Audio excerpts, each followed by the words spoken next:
Thank you. Good morning, everyone. So I'm the other Pauline. I'm Pauline Rose, and I'm Professor of International Education and Director of the Research for Equitable Access and Learning Centre here in the University of Cambridge. My main job this morning is to keep us to time, so I'm not going to speak for very long.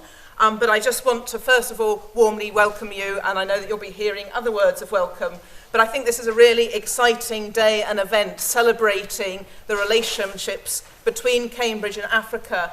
And I think Cambridge Africa really epitomises what a lot of the ethos of Cambridge is about. Not just excellent research, which is taken as given, but it's also about fair partnerships, working together collaboratively, as well as working interdisciplinary, working across science, social science, arts and humanities, and also making sure that what we do is not only doing the excellent research, but also achieving an impact. So the work that Cambridge Africa does, I think, is very well summarised on the slide here, of working together in partnership to provide African solutions for African and global challenges.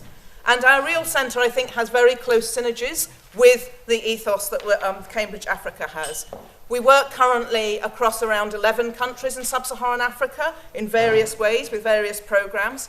At the heart of our work is recognising and acknowledging that there's a global learning crisis, that on our estimates there are around 250 million children who are not even learning the basics in schools, and yet we want to achieve this excellence in research that requires people to not only get through the basics and primary school, but actually get really high quality higher education for research and teaching also.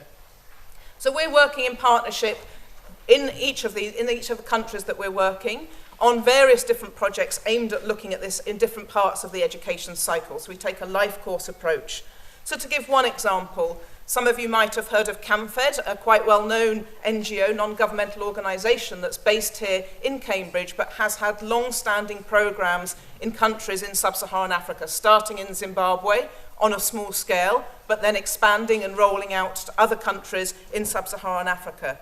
So we're working with CAMFED to look at their programme that's supporting adolescent girls, to see what are the real features of the programme that are having an impact, what change is happening, but also importantly, what lessons can be learnt for other countries in Africa as well as elsewhere, not just in terms of all the great things that they're doing, but also doing it in a cost-effective way, because value for money is obviously a phrase that we're hearing a lot recently, including from our Secretary of State Priti Patel yesterday on the importance of value for money in relation to aid spending.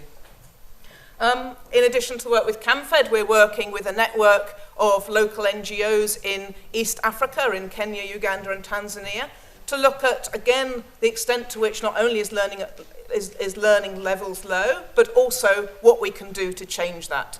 So we're working to identify how we can work across communities and schools in disadvantaged communities to improve information and data on learning, so that those communities can actually hold the schools to account, can work with the schools to find local solutions to the problems that they identify, and hopefully in 10 or 15 years' time, in the timescale of the Sustainable Development Goals, we will no longer be talking about a learning crisis, but as a recent Education Commission report that came out states, we will be talking about a learning generation.